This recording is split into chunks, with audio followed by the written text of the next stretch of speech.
Aujourd'hui, je veux te présenter mes techniques, mes conseils, les 3 étapes que je suis chaque fois pour faire n'importe quel endroit fonctionner au niveau de la lumière et qui va être esthétique, qui va donner un rendu cinématique. Salut, c'est Izzy sur Anes TV et comme tu l'as compris, on va parler de lumière. Et pas n'importe quelle lumière, aujourd'hui on va faire un défi, on va prendre un endroit qui est complètement naze, si on peut le dire, et comment avec un peu de budget ou avec le matériel qu'on a en main, on peut le rendre beaucoup plus sexy et beaucoup plus attirant à l'image. Pour cet exemple-là, on a pris un bureau dans un hangar de BTP. On va pas se mentir, beaucoup de fois, quand on a besoin de tourner quelque chose, quand on est indie filmmaker comme nous, on n'a pas toujours les budgets, les options pour chercher le parfait décor, les meilleurs endroits avec les meilleures matières, on n'a pas les murs, les couleurs qu'on a envie. Des fois, on est obligé de tourner dans des endroits où que c'est, comme on dit chez nous, c'est boring. Il n'y a pas de matière, les murs sont blancs, il n'y a rien de chaleureux, il n'y a rien d'excitant. La première chose qu'on a fait, on a analysé l'endroit. L'endroit est plat, on a un peu du bois, il y a un peu de verditure. Dis Siri, donne-moi la définition de verditure. Et on a le sujet principal, c'était cette fille qui fait office de modèle, qui va faire l'assistante avec le téléphone et qu'elle travaille sur l'ordinateur. Donc on savait que c'est ça ce qu'on voudrait filmer. D'office, elle est dos au mur. La première astuce, la première technique, c'est essayer de décrocher votre sujet du mur. Si vous pouvez complètement l'enlever du mur, c'est très bien et laisser beaucoup d'espace derrière. Si vous ne pouvez pas et vous n'avez pas le choix, le maximum de distance entre le sujet et le mur, le mieux. On a choisi notre cadre, on a décidé de transformer le bureau à l'envers et la mettre dos à la fenêtre. Donc on a beaucoup de profondeur derrière. Donc maintenant, je vais essayer d'ouvrir 2.2 d'ouverture, pas trop, mais 2.2 ça nous donne pas mal de profondeur de champ, directement ça nous donne le côté cinématique. Et puisque j'ai une caméra avec des filtres ND, j'ai utilisé des filtres ND pour mettre mon expo à jour. Prochaine étape, on va éclairer le sujet. Donc d'abord, on va commencer avec Mackie Light. Mackie Light, c'est un 300D qui va venir en 44 degrés sur son visage, qui va faire un peu le côté Rembrandt. En même temps, c'est un peu compréhensible parce qu'on a l'écran qui est exactement dans ce côté-là.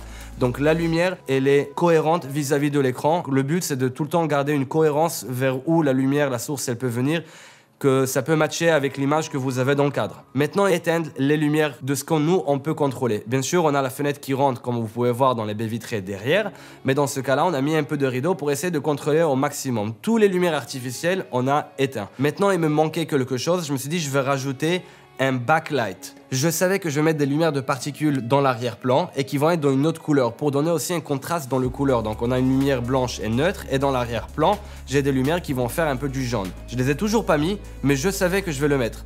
Donc du coup, j'ai utilisé un petit tube de néon Godox. Comment il s'appelle ? On s'en fout. Un petit tube de néon que je pouvais contrôler la couleur et je l'ai mis à une couleur comme du tungstène à peu près à 3002 Kelvin.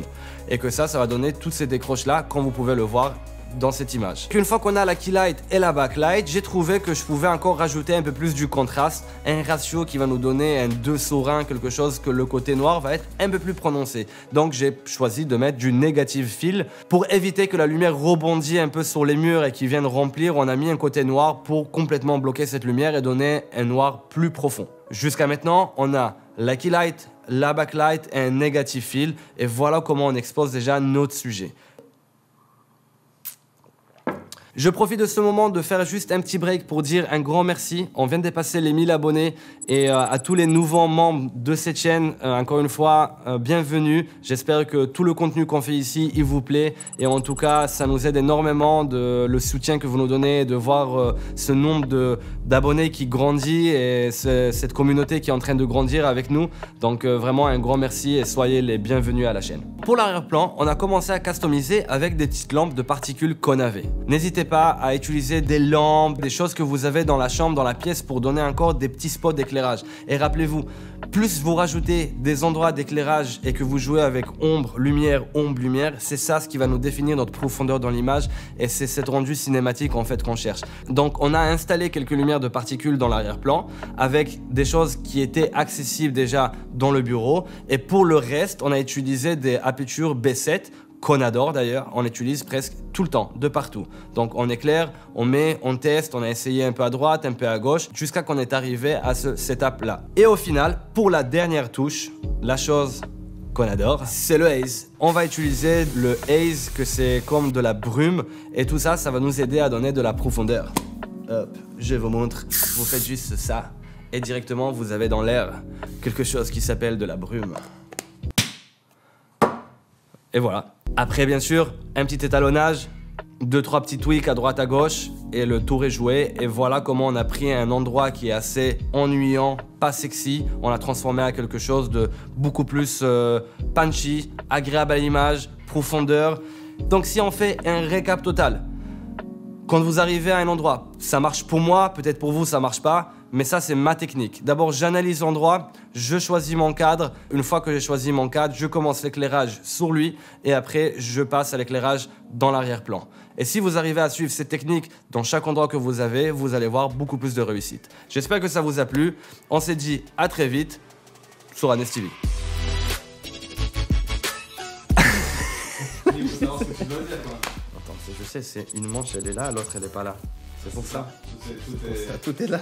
La sucrétaire, elle fait du sucre avec de la terre.